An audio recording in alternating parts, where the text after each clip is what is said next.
Square looking for fun on their days off. Today, this lower part of Johnson Street is known as the trendy Lojo shopping district, with the bright historic buildings housing many one-of-a-kind boutique shops and local designers. We've been traveling through an area called Old Town. For the most part, all you've seen are old historic buildings. These buildings were built anywhere from the late 1850s on up through the balance of the 1800s. Now, the reason Victoria has so many of its old buildings remaining is because we don't tear them down. Okay. You're allowed to gut the insides of these buildings, turn them into whatever you like, but the outside facade of the building has to remain. Okay.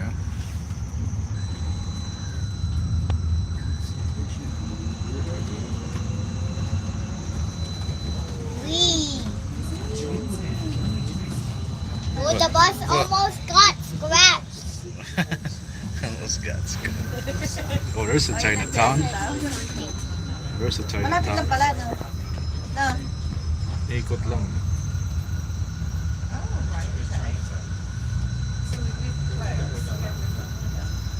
There's no any bus stops. So we're gonna get past here.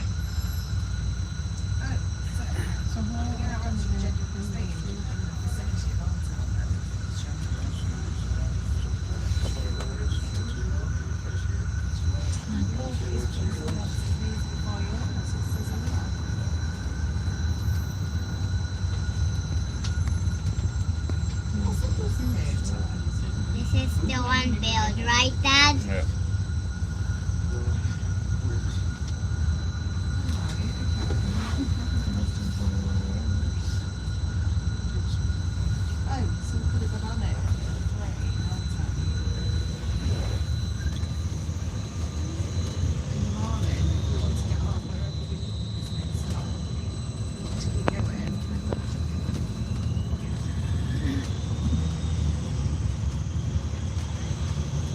Coming up on your left, a brilliant red triple gate with pagoda roofs called the Gates of Harmonious Interest marks the entrance to Victoria's Chinatown. Legend has it that the hand-carved stone lions to either side will spring to life if they're ever needed. We will now loop around onto Herald Street, but soon we'll come back around to see and hear more about Chinatown. Chinatown, right there. Don't sleep, eh? What? Don't sleep?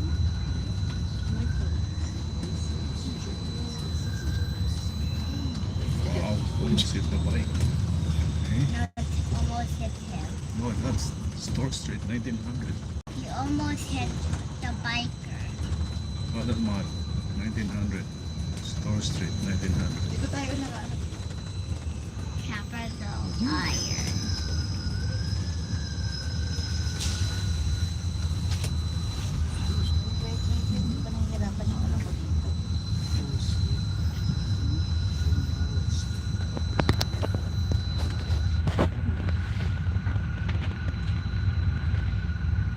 Hello! Thank you. Busy po kami. Lalo na kapag live. Wow, noodle. Shout out naman dyan kay Lab from Kuwait. Thanks for watching.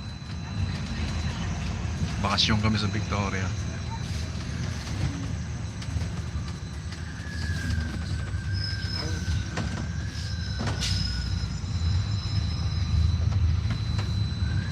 Dito kami sa bus. Sa ano kami nag-tour kami sa Victoria. Keep your eyes peeled and your cameras out. On the right, look closely for a street sign that says Fantan Alley. This crowded byway is North America's narrowest commercial street, measuring a little over 1 meter or around 4 feet wide at either end. The alley got its name from a Chinese gambling game called Fantan. Fantan Alley and others like it once sheltered opium and gambling dens from view. Opium may have been legal at the turn of the century, But gambling was absolutely not. All right, folks, have a look on your right here at the famous Fantan Alley. Don't blink, though, because you'll miss it. All 3 feet 9 inches of it, the narrowest commercial street in the world. The reason it's a street is because there's businesses on both sides of it. I didn't miss it. Directly ahead is Tom G. Min, your Nate Gate of Harmonious interest. The archway was financed by both Chinese and European citizens. There's the It was red inscribed triple with the gate. motto, work together with one heart. On either side of us here, you'll see a stone lion. Legend says, if an honest politician walks between them, they'll spring to life. However, replacement costs so far have been minimal. The gray building on your right, that's the former City Victoria Police Department. It was known by the troublemakers of the day as the Fisgard Hotel. Just appearing on your left now is the Chinese public school. Children of immigrant workers were not allowed to attend the Western schools, so in 1909 they built this one for them. It's still operating today. Wow. The big red brick building on your left, that's Canada's first and oldest Masonic temple. The Victoria Columbia Lodge number 1 started here in Victoria in 1859. The Masons built this building in 1878.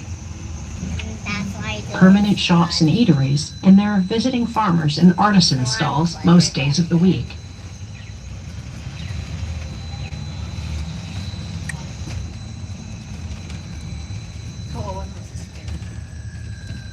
I'm start sleeping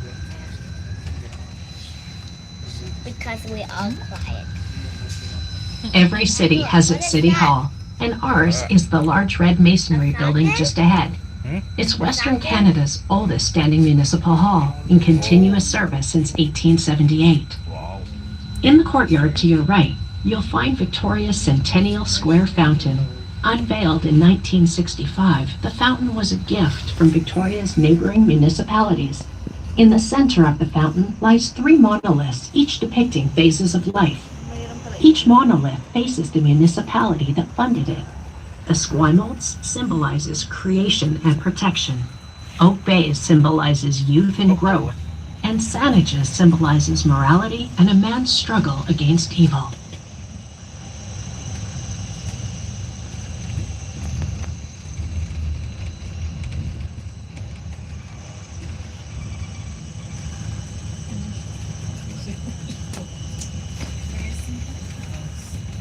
We're approaching our next stop. Hop off here to explore anything that caught your eye here in Old Town. To your right, you can head back down Fantan Alley. To your left, explore the other side of Market Square. Also up ahead is Swans Hotel and Brew Pub. The original building, constructed in 1913, served as a granary and feed store and was converted into a pub by Michael Williams in 1987. When he died in 2000, ownership was transferred over to the University of Victoria. This stop, Old Town. Don't sleep, eh?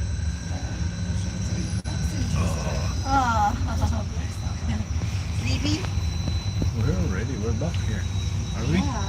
Coming up in just a minute or so is our stop number 3 for Bastion Square and Chinatown. Where's the map, Daddy? Can I see the map?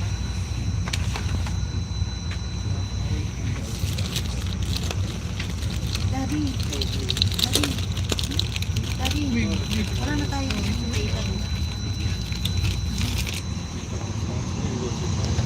What do you mean?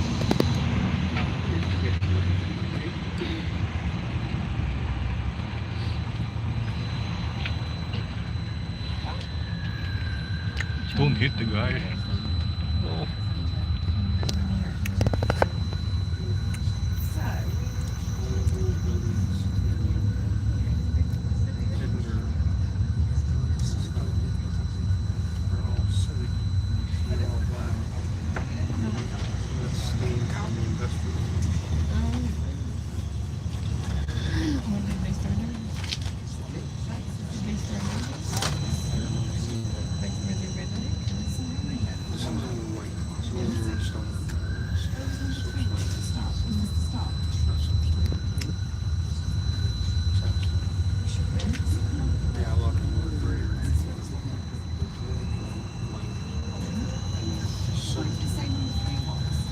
This stop, Bastion Square.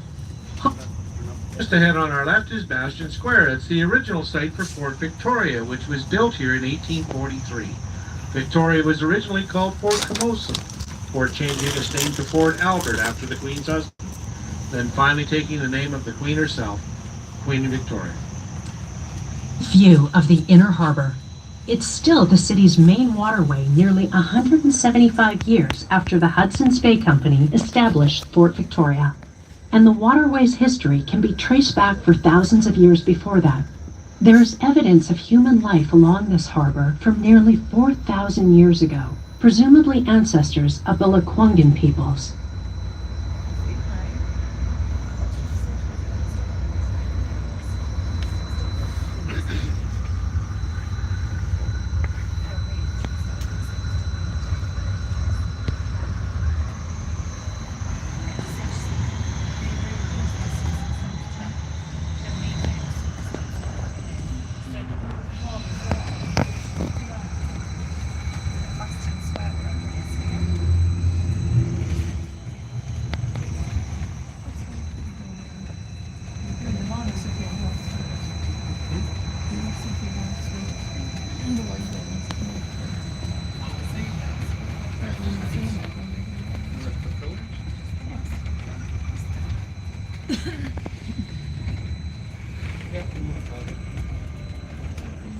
Oh, we're here already.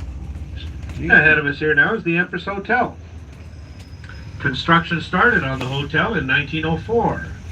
The hotel actually opened in 1908. Paikot-ikot lang na. It wasn't an easy build though, folks. It's actually on part of the old inner harbor. That's right, it's floating on the water. They had to pound over 3,000 Douglas fir trees into the ground to fill around it, and that's actually what the hotel's sitting on to this day. The hotel is actually sinking about a quarter of an inch a year. I think it's got a few years left yet. No. 8 by architect Francis Rattenbury, the Empress is known for accommodating high-profile guests including John Travolta, Harrison Ford, and Queen Elizabeth. Another Rattenbury design, we're now passing the legislature buildings, which were established here in Victoria 1898. Vancouver Island. This stately complex reminds us that we are in the capital of British Columbia. Daily tours give you an opportunity to learn about Canada's parliamentary system and experience the incredible mosaics, marble, and woodwork inside. Next, we will stop at the Steamship Terminal, another building designed by Francis Rattenbury.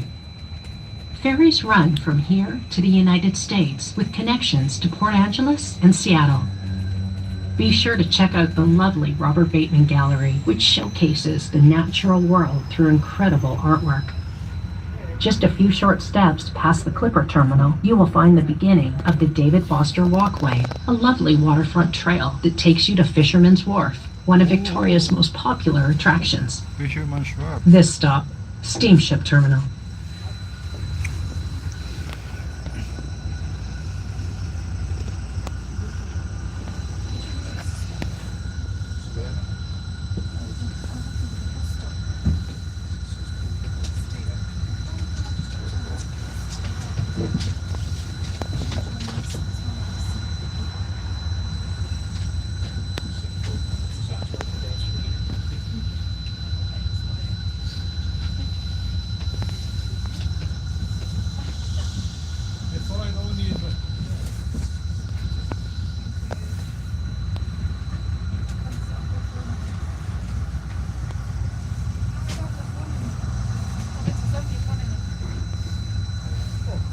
Boat.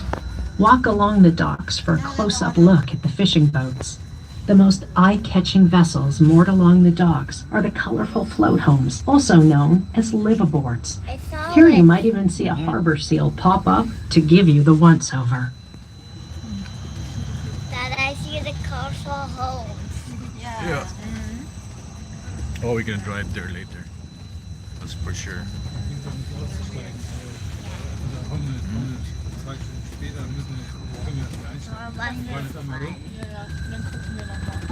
This stop, the Fisherman's Wharf. Hop off here to walk to Fisherman's Wharf, where you can grab some seafood. or board one of the water taxis to explore Victoria from the water. Imagine Cafe, to our left, is a non-profit cafe that provides employment and skills training to youth who may face barriers due to mental health, addiction, or homelessness. Be sure to check out Finest at Sea, a seafood market and smokehouse full of fresh BC fish caught right off the coast. They offer picnic blankets so you can sit comfortably with your loved ones and enjoy fresh seafood in the park while looking over the wharf.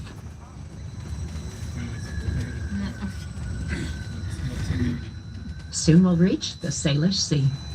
Along this shoreline, look out to see the Juan Fucas Strait, named after Greek mariner Ioannis Fucas, who later changed his name to Juan de Fuca after joining the Spanish fleet. What is that? He is thought to be the first European to sail these waters while looking for the Northwest Passage.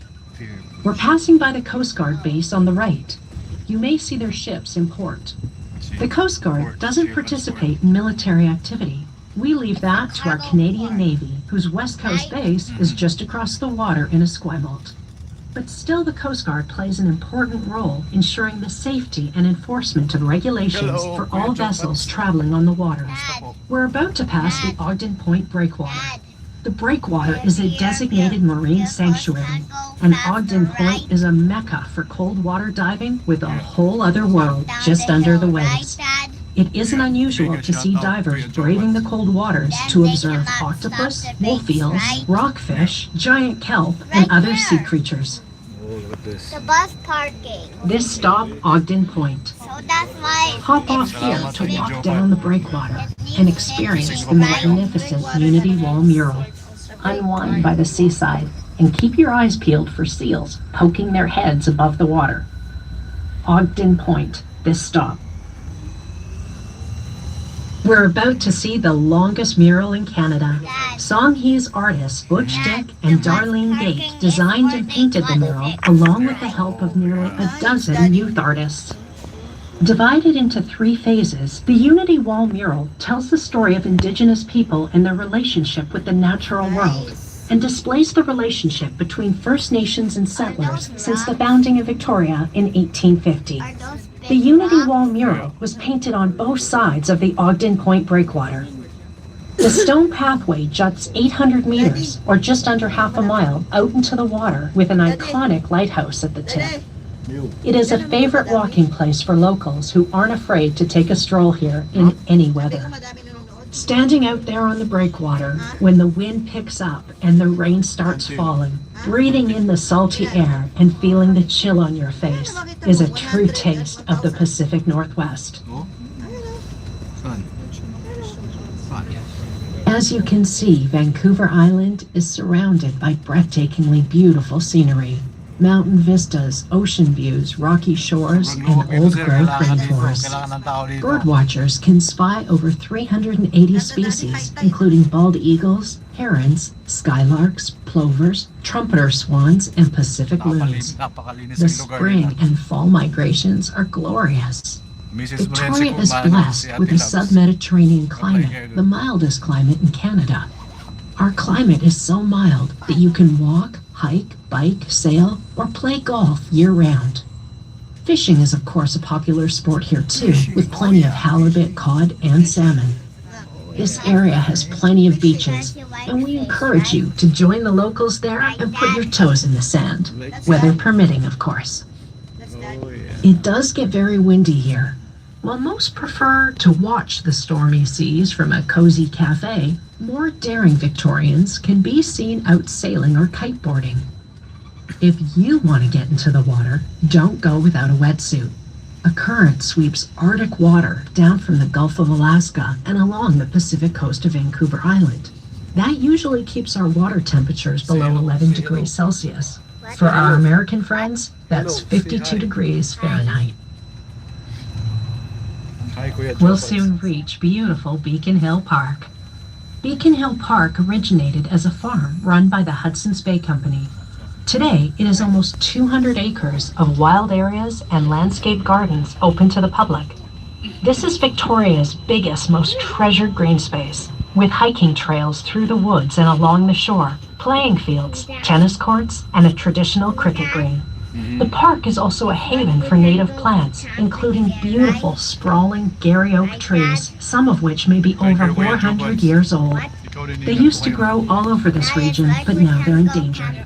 In summertime, look for free, family-friendly concerts at the park's bandshell. And for the kids on board, Beacon Hill Park has 2 playgrounds and a petting farm enjoyed by all ages. Our bus will stop at the popular petting farm, where you can get to know some friendly goats, miniature horses, fancy birds, and pot-bellied pigs. Throughout the park, you'll see squirrels scurrying about, and turtles and ducks in the many ponds, as well as other birds nestling in the magnificent trees. Enjoyed as a park by Victorians and visitors since 1858, this is a favorite place for Victorians year-round. In the springtime, these hillsides are clothed in the beautiful blue hue of camas flowers. Camas has a starchy edible bulb that was cultivated, harvested, and prepared by the local First Nations as a very important food source. The slopes of Beacon Hill also hold cultural significance as an ancient burial ground. You can still see the rock burial cairns used to mark some of the graves. This landscape has been shaped by human hands for thousands of years.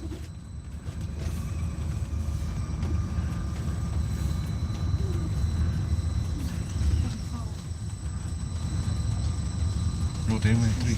No, not huge trees. That's in Victoria Island, man. Not the other one. Huge one too. We're about to stop at the petting farm, where friendly goats and many other farm animals are waiting to greet you. Oh, This stop, Beacon Hill Park. Let's go there. Hop off here to visit the city's biggest green Let's space. go there Beacon Hill later. Park has something for everyone. Watch a game of there cricket, later, or hike okay? along the coastline and take in the beautiful ocean vistas towards the Olympic Peninsula. There are no admission fees anywhere in the park. Where's a goat, eh? Beacon Hill Park. This stop. Daddy. Every morning here, folks, at about 10 after 10, we have the running of the goats. And about 30 little baby goats come running in to the pen on your right. Dad, let's drive there Right later, after that, we okay, have the Dad? running of all the little Dad, kids. okay? And all the little Dad, kids come in okay? and join all the little goats. Dad, Folks, okay? it's absolutely adorable here. Drive there later. Kids playing with kids. Yeah, nice love. Park also has a couple of miniature horses, a couple of llamas, some little pot-bellied pigs. Not to mention all those free-roaming peacocks. But smells. It is a wonderful stop. Right? Get your cameras out, folks. Our totem pole's just ahead. I don't stop there, Just stay but I'll go away nice from and slow them, if you have to get a okay? quick picture. Okay, Mom? Okay, Mom? What do you want?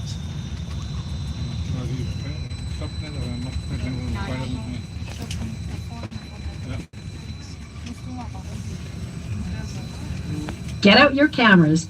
Beacon Hill Park has the tallest freestanding totem pole in the world. It's It's right there. 39 meters tall. That's 127 feet. It was carved by renowned Kwakwaka'wakw Quack, quack. Nation carvers Mungo Martin, David Martin, and Henry Hunt, and was raised in 1956. The traditional totem poles of indigenous people in the Pacific Northwest depict humans, animals, mythological beings like the Thunderbird, and natural features like the sun and moon. The images have symbolic meaning. Often they represent characters or events in a story or family history. In 2011, the totem pole was restored, and it was estimated that the landmark had another 10 years before it would be lowered to share its stories with the earth below. Look up and you'll see a flagpole on the top of the hill that gives the park its name. Beacons placed on the hill once helped guide ships into Victoria's bustling harbor. The waters of the Straits of the Juan can look peaceful on a summer's day, but don't be fooled. Vancouver Island's rugged coastline used to be so dangerous for ships that people called it the graveyard of the Pacific. Oh, okay. People are dead there. Right? Mm-hmm. Is that the Canada flag? Oh yeah, it is.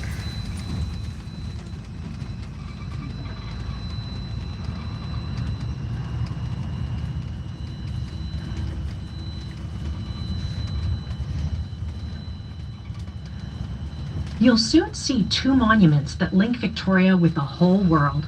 One marks the start of one of the world's longest highways. The Trans-Canada Highway starts right here and continues to the mainland. It even includes a ferry as part of the highway. Highway 1 stretches clear across the continent to the Atlantic, covering almost 8,000 kilometers or about 5,000 miles. Nearby, you'll see a statue honoring a true Canadian hero, Terry Nasa tour Fox. bus kami, sir. Bone Tour cancer bus. took Terry's right leg when he was just 18, but he refused to give up. To raise money for cancer research, he decided to run across Canada on his prosthetic leg. Terry planned to end his marathon of hope where the monument stands today. He completed over 5,000 kilometers, or 3,300 miles, before his cancer spread. That tragedy took his life, but his spirit lives on. Every year, people around the globe participate in the Terry Fox Run, the world's largest one-day fundraiser for cancer research.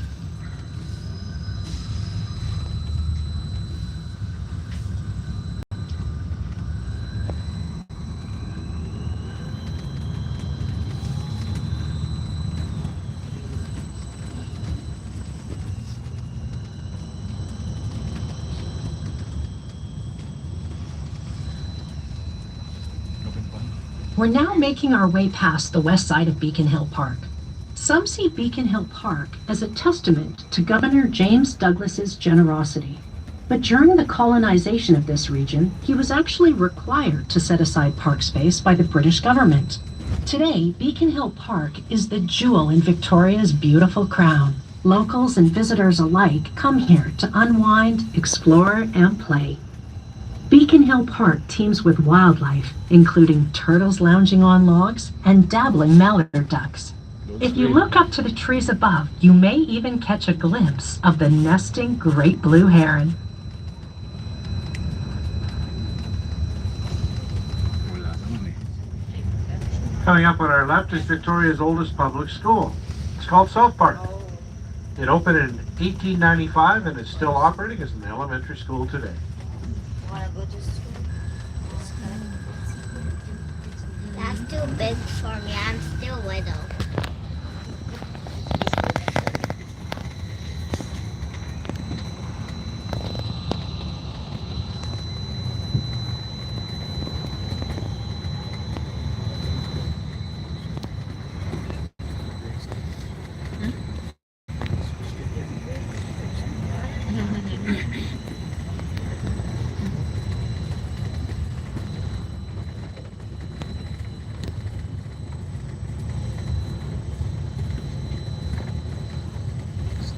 Okay.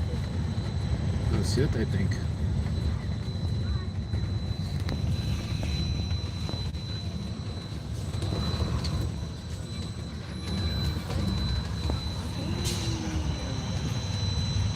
Oh yeah. The brick wall that we're passing marks the boundary of St. Anne's Academy.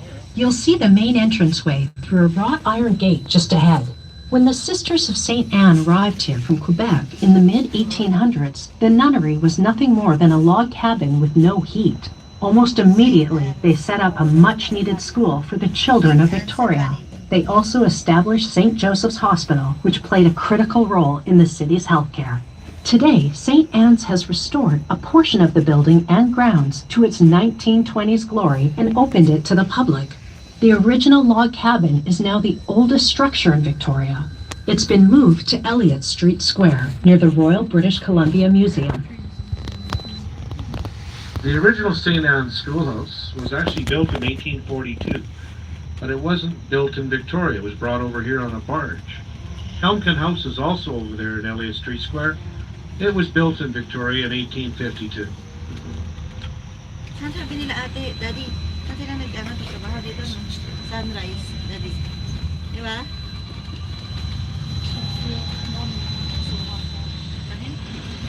Daddy, ano?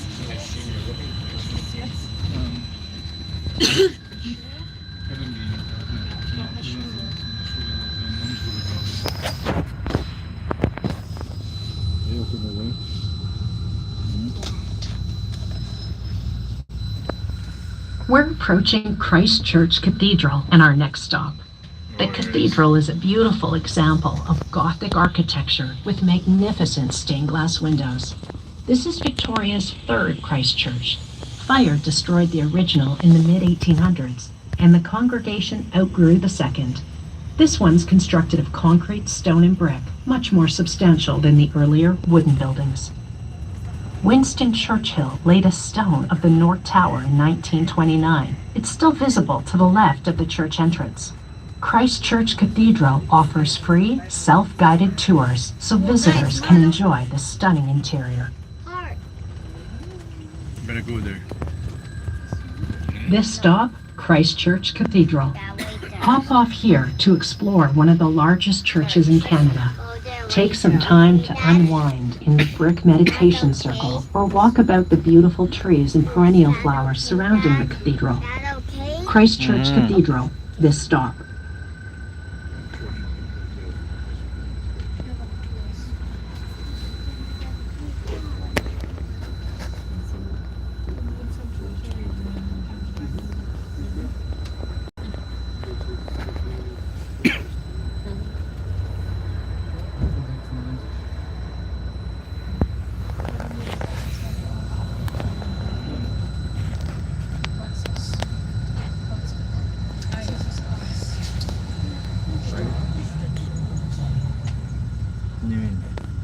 Hungry?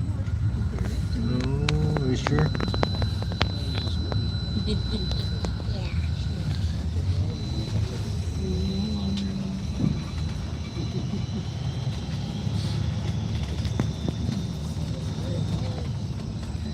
On your right, you'll find Pioneer Square. This was Victoria's main cemetery until 1873, and many founding members of the city have been laid to rest here.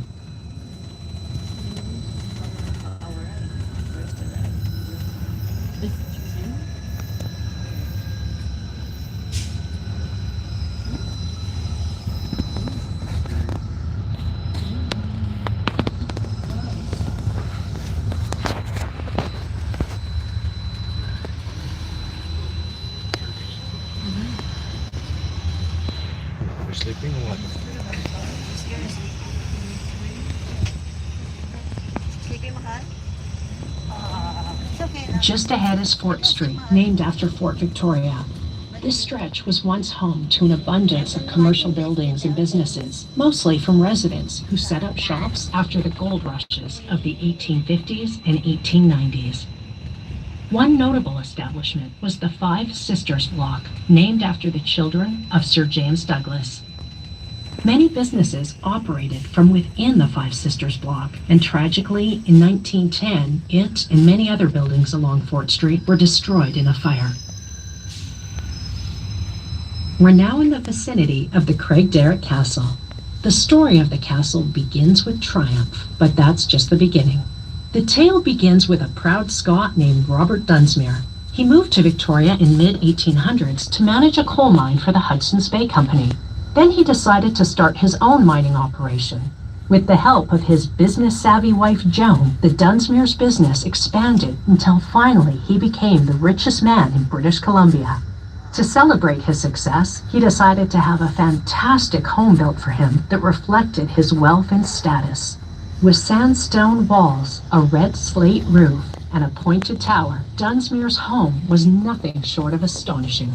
Inside was no different, with fine Victorian furniture, Persian rugs, delicate woodwork, and hand-painted decorations. The stained and leaded glass windows rank among the finest residential examples in North America. Today, the castle is a museum. Take a self-guided tour through its opulent rooms and explore the castle's beautiful grounds. Then climb the stairs to the tower to enjoy fabulous views of Victoria below you. We'll soon stop for those making their way to the castle. This stop, Craig Derrick Castle. If you purchase the enhanced Craig Derrick ticket, this is your stop. Walk uphill about 1 block, then step back in time and explore the extravagant lifestyle of Victoria's richest of the rich. The self-guided tour takes 45 minutes to an hour. From the castle, it's only a short walk to visit the beautiful gardens, museum, and tea room at Government House. Craig Derrick Castle, this stop.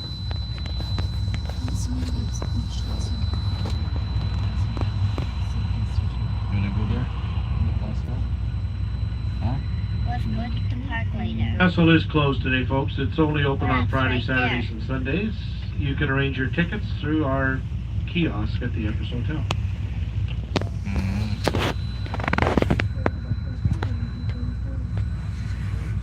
Scrolls,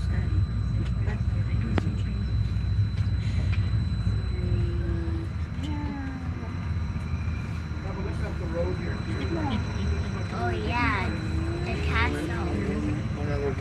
It's right there. It's right there, but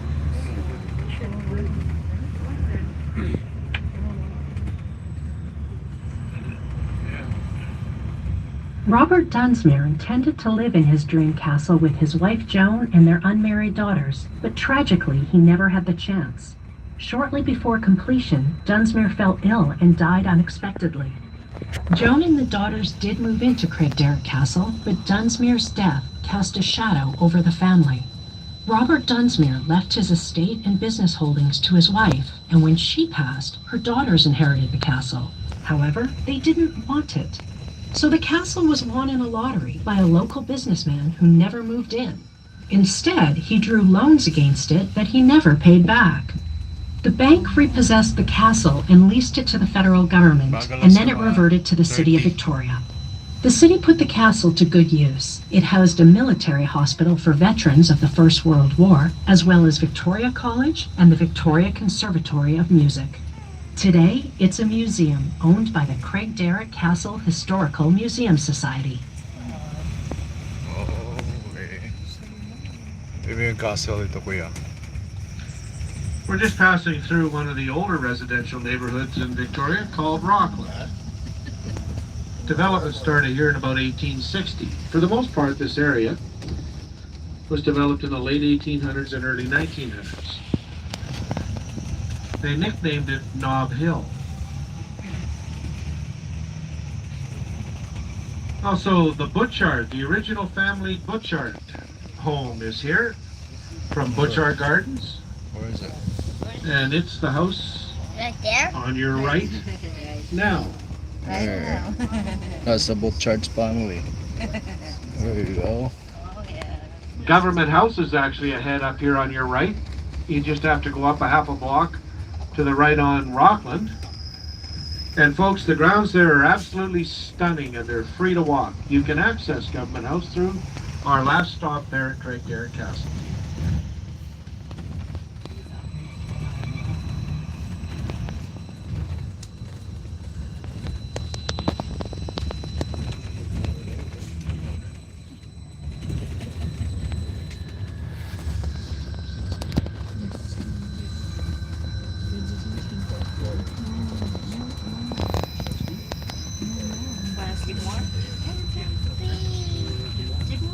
The castle landholding was later divided into 144 lots. These were developed and soon established the current Rockland neighborhood. At the time of development, Victoria's most notable architects, such as Francis Rattenbury and Sam McClure, were commissioned to design the stately mansions you see here now. And Rockland was quickly known to be one of Victoria's most prestigious neighborhoods. Some of these homes are still lived in by descendants of Victoria's most historically prominent families, while others were converted to apartments as the need to accommodate large families and domestic staff decreased. But with stunning architecture, beautiful gardens, and a storied past, Rockland is still a prestigious place to live. Notice all the stone fences around these properties. The ones that could afford it, well, they put granite blocks on the top. The ones that couldn't afford the granite, they just put sharp rocks on the top to defer loitering. They nicknamed these Scottish fences. Now, earlier on the tour, I told you how Victoria protects its old historic buildings. We do the same thing here with our old homes.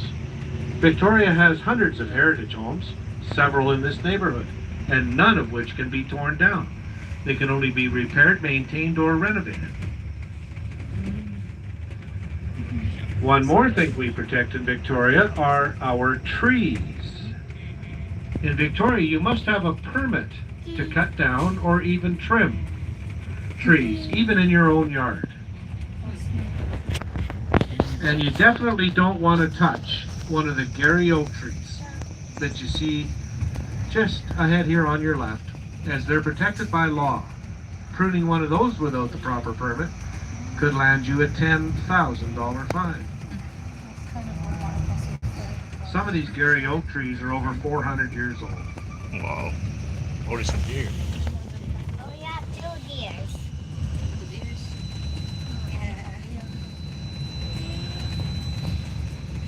There we go. Tree.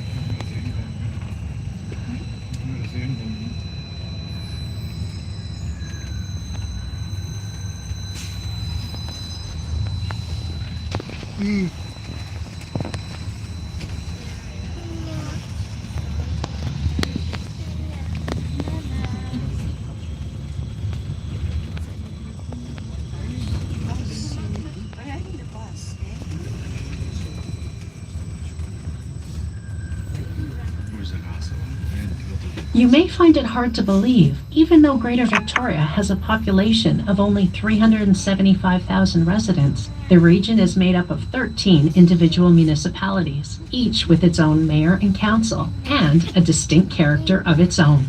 Each district even has uniquely colored street signs. We are now leaving Victoria proper and entering Oak Bay. The district of Oak Bay was incorporated in 1906, but its history goes back much further. For many centuries, indigenous families lived along the shores here. By the mid-1800s, the Hudson's Bay Company controlled a 2,500-acre agricultural area here that would soon be divided into smaller family farms to serve a growing city of Victoria. And those farms would eventually make way to the suburban landscape you see here today. Today, traditional village life and endless recreational opportunities continue to be Oak Bay's trademark. Check out the many events hosted by the District of Oak Bay, including a classic car festival, the Oak Bay Tea Party, and the Oak Bay Night Market. Want to sleep? I think Daddy is sleepy then. Daddy.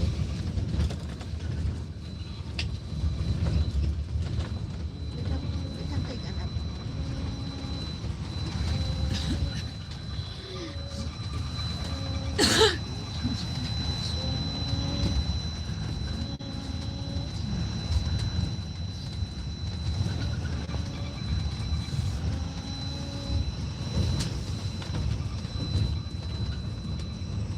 Preserve nila yung mga puno talaga.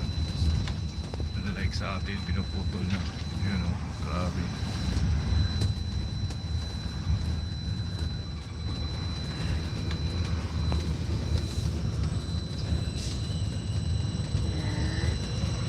This stop, Oak Bay Village. Hop off here for a little taste of village life. The pub is nearby, along with a choice of cafes, bistros, tea and sweets. Or browse some of Vancouver Island's favorite boutiques and art galleries. Or those feeling more adventurous will find a pathway at the end of the avenue for direct access to the seaside.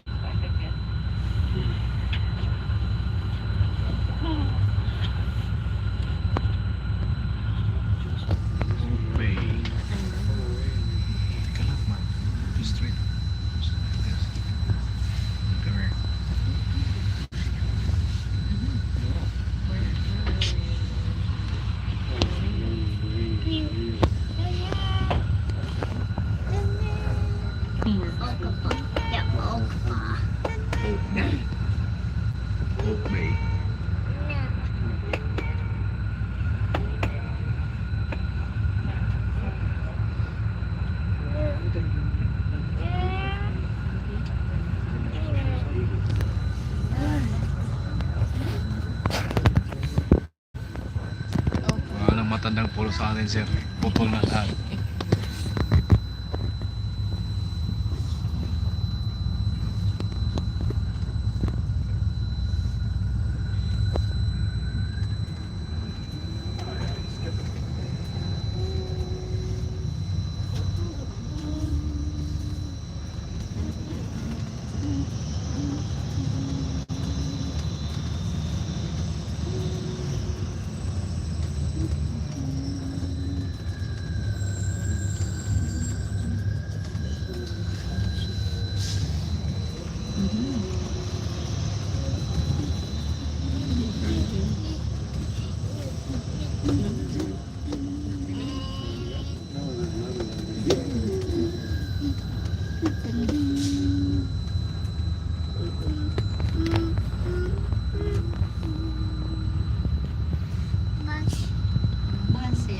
be back on the waterfront in just a few moments, where we'll stop at the Oak Bay Marina. Seafarers of all types, from weekend sailors to professional fishermen, keep this place hopping. The full-service marina is also home to sailing schools, a rescue station, and a tackle shop with a wide selection of fishing gear. Step to the other side of these buildings and you'll see a whole other world where pleasure boats come and go while locals relax, take leisurely strolls on the docks, or kick back with a coffee or a sustainable local seafood lunch. If you check it out for yourself, you might also see harbor seals. It's no coincidence that they hang out at the dock right where the fishers come in to clean their catch. Feeling like you want to get out onto the water? The marina offers kayak rentals and fishing charters if you'd like to catch your own salmon, halibut, or bottom fish like flounder. Check in at the gift shop for more information.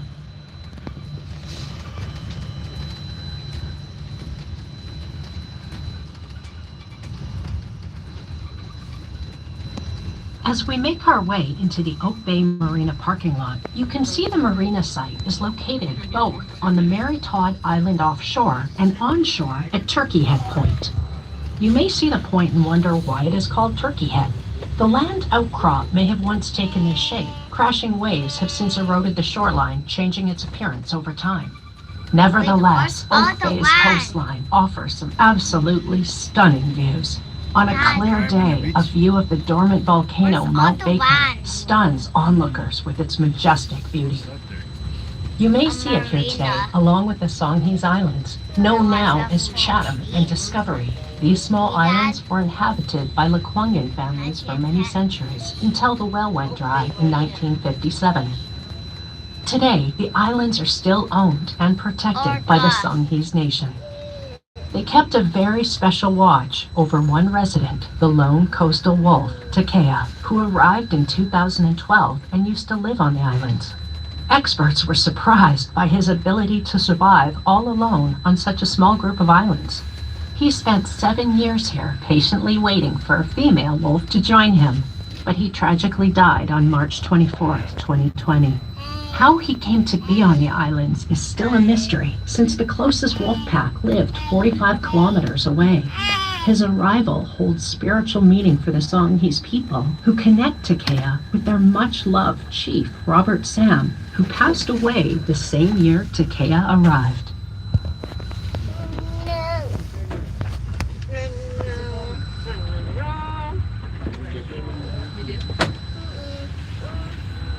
This stop, Oak Bay Marina.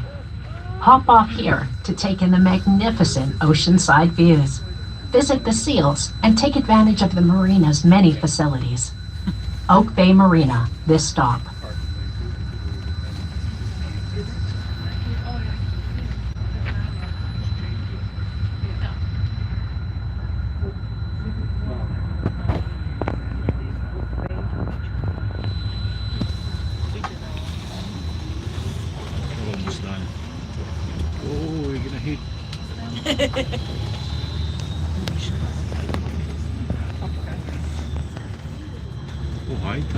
Nice crabbing today. In just a few moments, we'll stop at the Oak Bay Beach Hotel. The building you see today is the third one built on the site. The original was constructed in 1927, but soon succumbed to fire. The second building was built soon after and stood here until 2006, when it was demolished to make way for the larger, more accommodating property you see here. Today's Carnation was designed to reuse many parts of the original and to blend into the grand architecture of the neighborhood. Besides world-class accommodation, the hotel features the Snug Pub, Victoria's first neighborhood pub with a cozy atmosphere and an oceanside patio. There's even a theater here named for David Foster, the famous music producer who now makes his home in LA, but was born in Victoria and returns frequently with an entourage of celebrities to raise funds for his foundation dedicated to transplant research. This stop, Oak Bay Beach Hotel.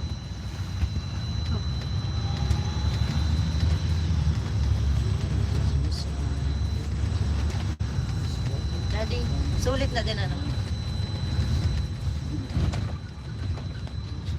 As we make our way back to the waterfront, we'll pass through some residential areas.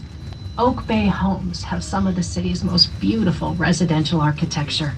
The building styles reflect Oak Bay's European heritage. Near the water, for instance, look for touches that remind you of traditional British cottages, like rounded doorways, ornately carved Georgian columns, and diamond-shaped leaded glass windows. Some of these details date back to the late 19th century when it was fashionable to build cottages by the sea. You may notice some of those cottages still standing out today among the many mansions in this area. The mansions along Beach Drive have their own history. Many of them were home to some of Victoria's most prominent figures, including the Bouchard family, still known today for their famous garden attraction. Golf was, of course, also popular, and just ahead, we will drive through the middle of Canada's oldest golf course. Since 1893, the Victoria Golf Course has been the pride of Oak Bay. The course was designed around the nature that surrounds it and boasts 4 holes right along the seaside. At one time, some tee-offs were aimed from one side of Beach Drive to the other, but that all changed in the 1920s when auto traffic led to increasing danger. The jury is still out on who was endangering who. We're now approaching a view of one of this area's coastal icons. To your left, you will see the Trial Islands Lighthouse. The Enterprise Channel separates us from the islands. There were a number of deadly shipwrecks here before this lighthouse was constructed in 1906, and many lives were lost when crews were taken by surprise by the channel's treacherous currents and unpredictable westerly winds. In the early days, lighthouse keepers were stationed on Trial Island to manually light and extinguish the beacons, operate the foghorns, and watch for the safety of all ships passing through. They lived an isolated life, but the value of their work has been proven many times since. Over the years, lighthouse operations became more and more automated all across Canada, until it was decided they would all be automated. But when Trial Island was up for full automation, the argument was made that the keen eye of the keeper was still needed due to the treacherous conditions in nearby waters. And so today, Trial Island has one of the few staffed lighthouses in operation. Another historical lighthouse sits not too far to the west. The Fisgard Lighthouse began operations in 1860, making it the oldest operating lighthouse on the west coast today. The sheltered and nutrient-filled waters around Vancouver Island support a rich array of marine life, from plankton to sea stars, crabs, octopus, and a vast assortment of saltwater fish. These fish support marine mammals like river otters, seals, and sea lions. Seabirds get in on the action too. Watch for osprey and cormorants diving for fish. Victoria is also a premier spot for whale watching. In the spring, thousands of Pacific gray whales pass the west coast of Vancouver Island as they migrate north. You can also spot humpback and minke whales. 3 pods of black and white orcas, or killer whales, spend a good part of the year just south of the island in the Salish Sea, socializing and feeding on fish and smaller sea mammals. Victoria has plenty of whale watching opportunities, from small open-air boats to large comfortable covered vessels that serve tea and drinks. Check with one of our agents for more information. Let's take a trip back in time to when Vancouver Island was a pristine wilderness. As we've mentioned, they lived in a land of plenty with a temperate climate, calm waters, bountiful fish, good hunting, and abundant edible plants. The island's cedar trees provided raw materials for shelter and even clothing. With all these resources, British Columbia's coastal region was one of the most densely populated areas in North America. BC is considered a global language diversity hotspot with 34 First Nation languages and over 90 dialects spoken across 204 First Nations. This makes up over half of all the Indigenous languages in Canada. Today, Victoria's Royal British Columbia Museum works with the First Peoples Cultural Council to document and preserve these languages. Language provides the key to understanding the true diversity of First Nations history, culture, and values. Considerable effort is being made to revive ancient dialects and traditions through education.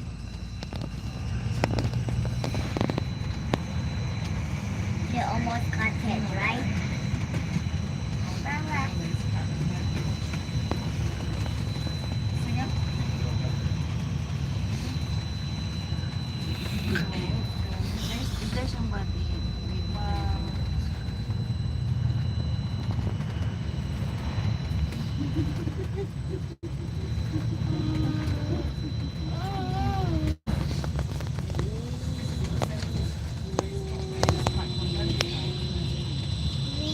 see dog. While many European explorers came to the area during the Age of Exploration, some historians say the first European to step foot on Vancouver Island was James Cook, a British navigator of the 18th century. Cook happened upon Vancouver Island while searching for the Northwest Passage that connected the Atlantic and Pacific Oceans. In the spring of 1778, Cook arrived at what is known today as Friendly Cove in Nootka Sound, an inlet on the midwestern coast of Vancouver Island. He and his crew explored the area, repaired their ships, and traded with the local indigenous people for otter furs. This marked the beginning of the fur trade in the Pacific Northwest, which would reshape Canadian history. James Cook departed soon afterwards without realizing that Vancouver Island was in fact an island separated from the mainland. Vancouver Island was named after naval officer George Vancouver, who had accompanied Cook on that voyage of discovery. Decades later, Vancouver came back to map the area. During his 4-year survey of America's northwest coast, he finally realized that this was an island when he sailed all the way around it. He surveyed Vancouver Island's inlets and channels, doing such a good job that many of his measurements have stood the test of time and are still used today.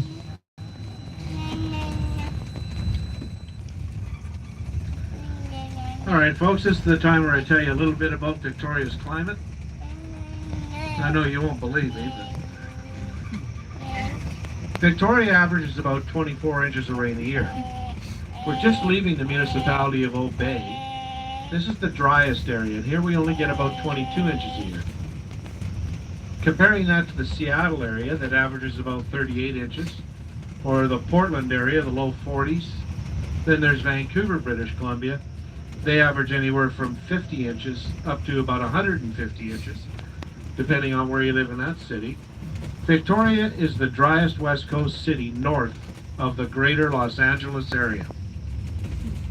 You might also be aware that it's a big retirement area, and it is. People come from all over to retire in Victoria, but not just for the dryness. Actually, they mainly come for the sunshine. You can Google us if you like. Just Google the sunniest cities in Canada. Victoria comes in number 6 with an average of 308 days of sunshine per year. Now, the only cities that are up there with Victoria are all in our prairie provinces, except there's a big problem with those prairie province cities because they all get the majority of their sunny days in the winter when it's 25 or 30 below zero. Well, folks, we're just not going to give them credit for those days, which is why Victoria stands alone, at least for warm sunny days in Canada, by a lot. Our average high temperature in our coldest month of January is about 9.5 or around 50 degrees. We also don't get the heat in the summer. Our average high temperature in August, our warmest month, is about 23 or around 72 degrees. Both Seattle and Vancouver will get all kinds of days up in the 80s, even days up into the 90s. Not Victoria. If we get a handful of days here in the high 70s, we could get into the very low 80s. But that's usually about it for us. And that's what the retirees want. They want that more moderate climate without the temperature extremes on either end. They appreciate the dryness, and they love the low humidity that Victoria offers. Named after Isabella Ross, the first female landowner in Victoria, the area is now a beautiful walking place. To your right is Ross Bay Cemetery.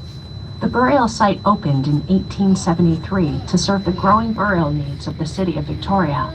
The cemetery features many historical BC figures, including Sir James Douglas, Craig Derrick Castle's Robert Dunsmuir, and Emily Carr. This historic area features a wide variety of plant life, including the endangered Garry Oak tree. Because of its location right along the seashore, a seawall was built in 1911 to protect the cemetery from erosion due to the relentless waves from Ross Bay.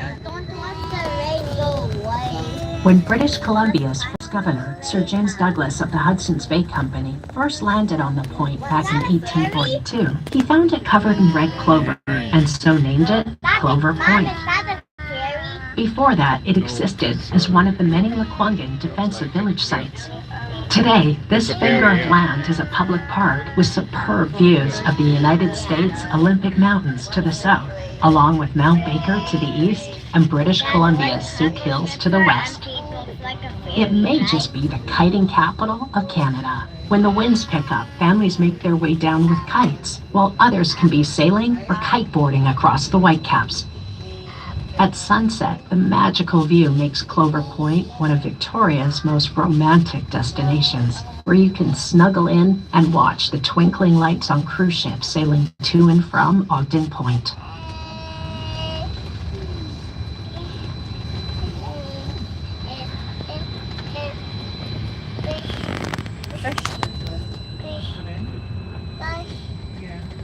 We're back here in the Bacon Hill.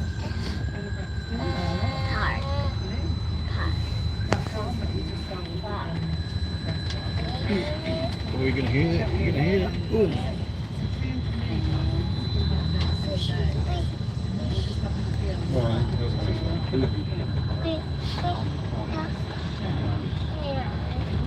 We will soon stop in the Cook Street Village on the eastern side of Beacon Hill Park. Bicyclists and urban explorers love Cook Street Village because of its pedestrian-friendly streets and small-town atmosphere. Century-old horse chestnut trees shade the sidewalks, and the comfortable houses with large front porches capture the heritage flavor and charms of old Victoria. Did you know Victoria has the most eateries per capita of any city in Canada? You'll find many of them here in the heart of Cook Street Village. High-quality local food fits right in with our city's healthy lifestyle and friendly social scene. Tourists and locals alike gather in Cook Street Village for coffee or a relaxing meal, and they are spoiled for choice. This is true for shopping too.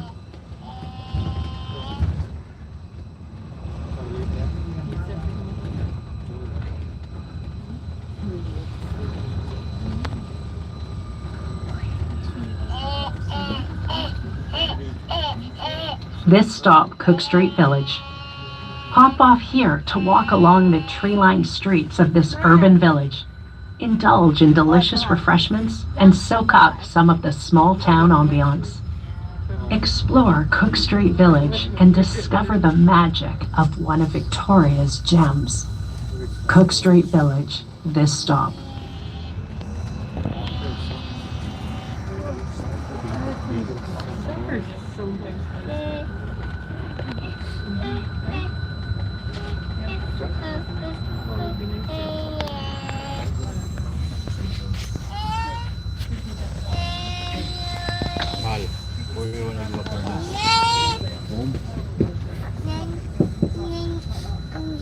To the mall. Where's the mall? Close to our hotel. How's that?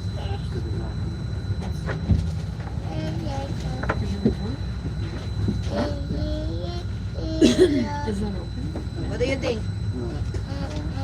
Daddy? Anyone wants to go to the mall? Or ano, Daddy? I wanna go to the Chinatown. I wanna buy veggies. Something. Let's go, Daddy.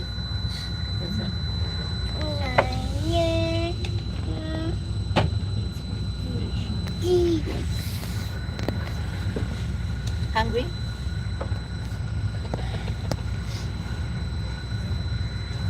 This girl? This girl?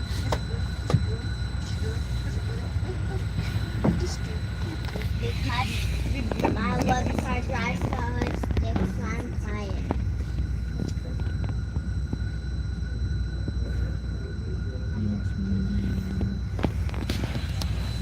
Oh guys, matapos na yung bus tour namin. So yeah, thanks for watching. Tapos huwag niyo kalimutan i-follow yung page ko sa Facebook, The Real Roader.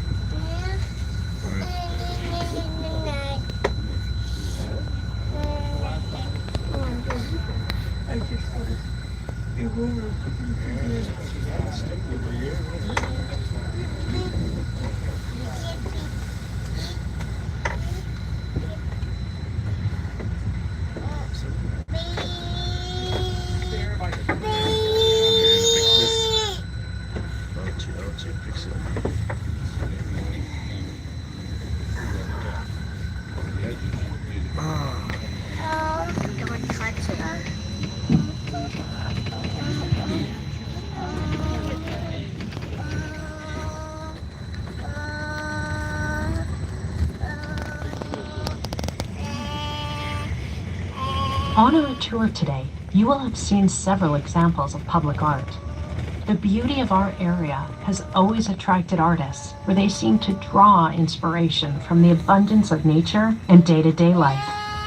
One such artist was Victoria's own Emily Carr, who through words and paintings communicated the culture and beauty of Vancouver Island like no one else before or since. Emily Carr ranks as among the most original Canadian painters of the first half of the 20th century. She was born here in 1871. Emily studied art in the United States and Europe, but never lost her deep spiritual connection with this corner of the world. Many of her most famous paintings deal with the Indigenous culture of Canada's West Coast, including totem poles, masks, and traditional homes. Like many people at the time, Carr believed this ancient culture would vanish soon.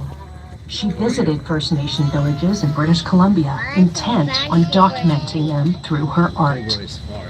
Her second major theme was the natural world. She captured the flavor of British Columbia through dreamlike paintings of forests and looming trees, rocky shores, and expansive coastal skies. Despite her large body of work, Emily's failure to make a living by painting discouraged her for many years. Conservative taste in art prevented many from appreciating her modern style with a preference for bold colors and blurred post-impressionistic forms. Emily Carr's fortunes finally changed when she met members of the famous Canadian Group of Seven, a band of daringly original modern painters who celebrated the beauty and majesty of the Canadian landscape. At last, she found kindred spirits who understood her vision. In fact, the Group of Seven named Carr the Mother of Modern Arts. With their encouragement, she became one of the leading Canadian artists of her time and one of the only major female artists in North America or Europe, which opened the doors for many women of the arts to come. Emily Carr was ahead of her time in more ways than one. She had a pet monkey and used to push a baby carriage filled with pets around James Bay, the neighborhood where she grew up. You can see a statue of Emily and her monkey as we reach the inner harbor shortly. I'll be sure to point it out.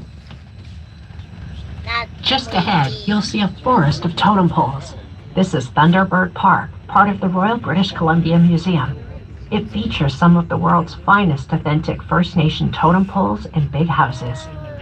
The original poles were brought here in the early 1900s and represented virtually every First Nations tradition along British Columbia's coast.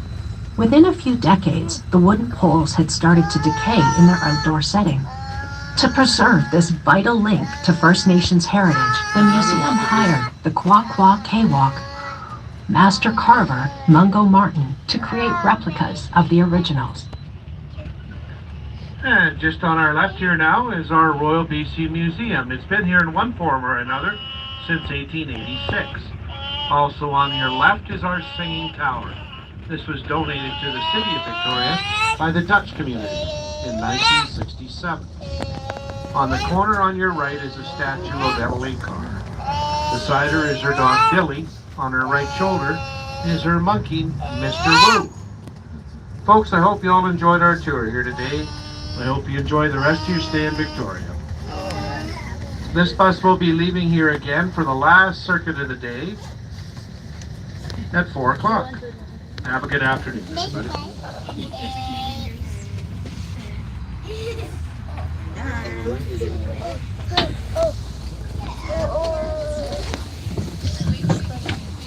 And enticing snack vendors. With street entertainers gathering crowds, the causeway also offers first-rate people watching. So nice. Hindi na kami nag-ikot. So, ikot namin lahat. Naikot namin lahat yung sa mga tourist spot ng Vancouver Island, which is nice. So yun guys.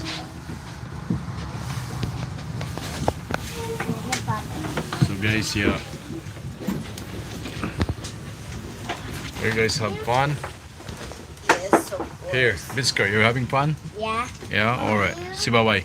Bye-bye. Bye. Bye guys. Bye.